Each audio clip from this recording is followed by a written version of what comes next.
इस देश को हुआ क्या है? आखिर इस मिलावट की दवा क्या है? देश में मिलावटी घी के बाद अब आप मिलावटी दवाइयां खा रही हैं। जी हां, ये 100% सच है। जिन दवाइयों को आप ये सोचकर खाते हैं कि इनसे हमारी सेहत जो है वो ठीक हो जाएगी, बीमारियां खत्म हो जाएगी, वही आपको और भी ज्यादा बीमार बना रही है। हिमाचल प्रदेश की फार्मा कंपनी में बन रही 38 दवाइयों के सैंपल फेल हो गए हैं, यानी कि ये दवाई नकली है, जो आपको बीमारी और बेहद ही बीमार बना सकती है। देखिए हमारी ये खास रिपोर्ट।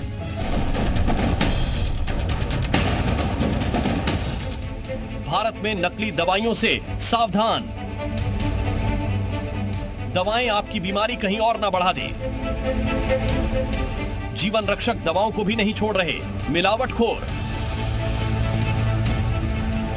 मुनाफे के लिए जान से खेल रही दवा कंपनियां।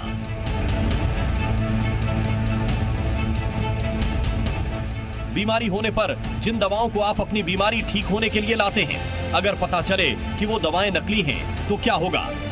जी हां, हिमाचल नकली दवाओं का गढ़ बन गया है। केंद्रीय ड्रग अथॉरिटी ने के अलर्ट के बाद हिमाचल की दवा कंपनियों के सैंपल लिए गए थे, जिसमें 38 दवाएं मानकों पर सही नहीं उतरी, यानी हिमाचल में बनी 38 दवाएं नकली हैं। ये वो दवाएं हैं जो हम सबके घरों में रहती हैं, जो हम सब खाते हैं। इनमें बुखार से लेकर बीपी तक की दवाएं हैं। आपको उन दवाओं के बारे में बताते हैं जिनके सैंपल फेल हो गए। इसमें बुखार की दवा बायोसिटामोल, मिर्गी की दवा डिवालप्रोक्स का सैंपल भी फेल हो गया। टॉन्सिल होने पर डॉक्टर सेपकेम दवा लिखता है, इस दवा का सैंपल भी फेल हो गया। बीपी की दवा टार्बिग्रेस, दमा की मोन्टिलुकास्ट, उल्टी की दवा स्टेमेरिल, रेबेप्रोजोल, सूजन की दवा ट्रिपिसन, कैंसर की दवा लिपोसोमल।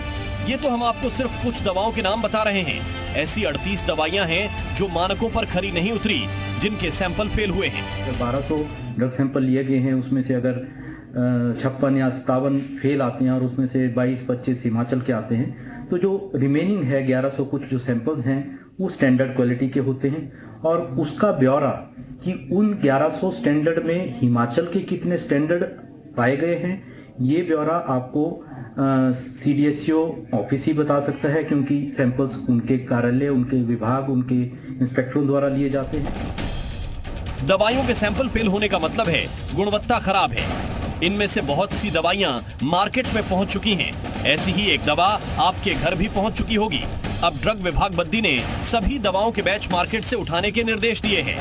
डॉक्टर मरीज की बीमारी के हिसाब से दवाएं लिखते हैं। अगर मरीज को दवाएं ही नकली मिल रही हैं या ऐसी दवाएं मिल रही हो जिनकी क्वालिटी खराब है, तो मरीज के ठीक होने की संभावना कम हो जाती है।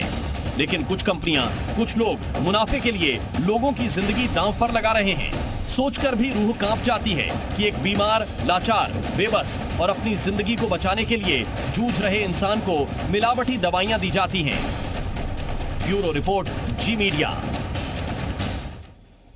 चलिए अब एक नजर मेरा गांव मेरी खबर पर।